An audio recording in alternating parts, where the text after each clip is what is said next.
WhatsApp guys, ओनीस और आज के इस वीडियो में मैं बात करने वाला हूँ स्टैम्प पेपर टीसीएस में। जब भी आपकी ज्वाइनिंग होती है तो प्री ज्वाइनिंग काफ़ी सारे डॉक्यूमेंट वेरिफिकेशन होता है, उसमें एक स्टैम्प पेपर भी होता है। अच्छा, स्टैम्प पेपर किस चीज़ों के लिए लगता है? तो स्टैम्प पेपर लगता है आपकी सर्विस एग्रीमेंट बनाने के लिए। तो सर्विस एग्रीमेंट का जो भी टेक्स्ट होता है, जो भी डेटा होता है, वो टीसीएस आपको प्रोवाइड कर देता है 2-3 पेज का। और उसके कुछ नियम कानून होते हैं जो कि काफ़ी सारे बच्चों को काफ़ी सारा डाउट रहता है इसमें। मैं काफ़ी सारा इस पर वीडियो बना चुका हूँ, लेकिन ये एक मेरे को आज कमेंट भी मिला। और कमेंट क्या, सबसे पहले कमेंट यहाँ पढ़ लो। मेल में ऐसा लिखा है कि स्टाम्प पेपर लेकर उसके ऊपर ही प्रिंट कर देना है फर्स्ट पेज को। तो ऐसा करूँ कि ऊपर 100 का स्टाम्प पेपर, फिर उसके नीचे से टाइप करना है। तो इनका जो डाउट है, सबसे पहले मैं ये बता देता हूँ कि जैसे ही आपको सर्विस एग्रीमेंट मिलता है तो वो 2 से 3 पेज का मुश्किल से होता है, और वो बोलते हैं कि इसे 100 के स्टाम्प पेपर पर प्रिंट करके आप अटैच करके दो। तो केवल 100 का स्टाम्प पेपर खरीद लेने से नहीं होता है, आपको 100 का स्टाम्प पेपर खरीदना है। अच्छा, स्टाम्प पेपर कैसा होता है? तो स्टाम्प पेपर कुछ ऐसा होता है, आधा से ज़्यादा उसकी जो कवरेज होती है वो 100 रुपीज़ के नोट जैसा एक चीज़ दिखाया जाता है। हालांकि आप ई स्टाम्प पेपर भी ले सकते हो, और वो भी एक तरीका है आजकल। और पता नहीं कि ये स्टाम्प पेपर किसी साल वो लेते हैं, कभी कभी वो नहीं लेते हैं। तो आप सबसे पहले मैनुअल्स चेक कर लो कि ये स्टाम्प पेपर लग रहा है कि आपको स्टाम्प पेपर की हार्ड कॉपी जाके खरीदनी पड़ेगी। तो स्टाम्प पेपर मिलता क्या है? तो स्टाम्प पेपर मिलने के 2 जगह हो सकते हैं। एक, पहली, आपके आसपास जो कोर्ट्स वगैरह होते हैं वहाँ पे आप आसानी से किसी भी वकील वगैरह से कुछ 20-25-30 रुपये ज़्यादा देकर आप स्टाम्प पेपर ले सकते हो। 100 का स्टाम्प पेपर कभी 100 में नहीं मिलता, ये भी एक रियलिटी है। 200 भी देने पड़ते हैं, और कहीं कहीं आपको 100-110 में भी मिल जाते हैं, और अच्छी जान पहचान हो तो 100 रुपये भी मिल जाते हैं।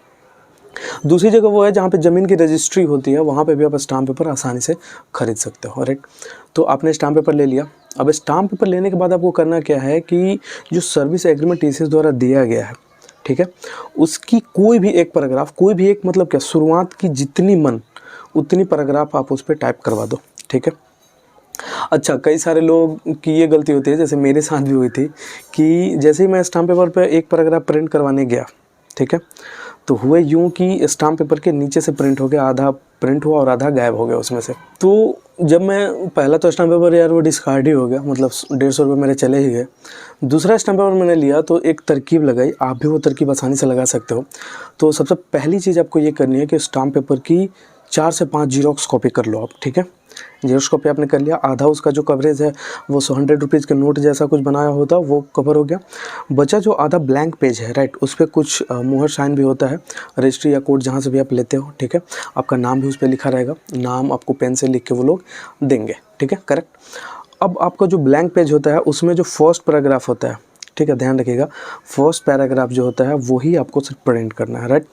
अच्छा, वो जब भी सर्विस एग्रीमेंट मिलता है तो इस हिसाब से मिलता है कि बाकी जो दोनों पेज, तीनों पेज होते हैं वो भरे हुए होते हैं, और जो पहला पैराग्राफ होता है वो हमेशा नए पेज पे होता है। राइट, तो पहले पैराग्राफ को आपको एक जीरोक्स लेना है और प्रिंट करके देखना है कि क्या मेरी सही फॉर्मेटिंग आ रही है कि नहीं। हाँ, फॉर्मेटिंग का क्या मतलब है कि काफ़ी ज़्यादा नीचे भी ना हो और काफ़ी ज़्यादा ऊपर से भी ना प्रिंट कर दे। ठीक है, तो ऐसी जगह से प्रिंट करने की आपको प्रॉपर दिखे और एक थोड़ा स्टैंडर्ड लगे। अब ऐसे आप 2-3 प्रिंट करके आप देख सकते हो कि सही आ रही है कि नहीं, और अगर सही नहीं आती है तो आप उसकी फॉर्मेटिंग चेंज कर सकते हो अपने हिसाब से कि कहाँ से मुझे प्रिंट करना है। ठीक है, आप लेंथ जो भी A4 साइज़ होता है, वर्ड आप ओपन करके उसमें कॉपी पेस्ट करके आप उस हिसाब से प्रिंट कर सकते हो। राइट, तो ये एक तरीका हो गया।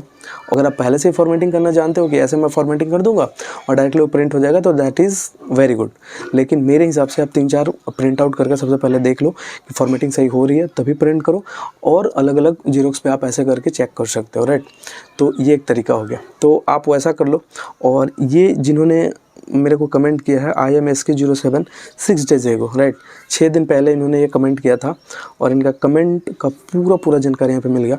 तो अगर आप ये वीडियो देख रहे हो IMSK07 जो भी यूज़र है, तो प्लीज़ मेरे वीडियो में कमेंट करो कि किसी भी दोस्त का और ये डाउट हो तो कृपया उसे फॉरवर्ड कर दो वीडियो यार, आसानी से उसका भी डाउट सॉल्व हो जाएगा।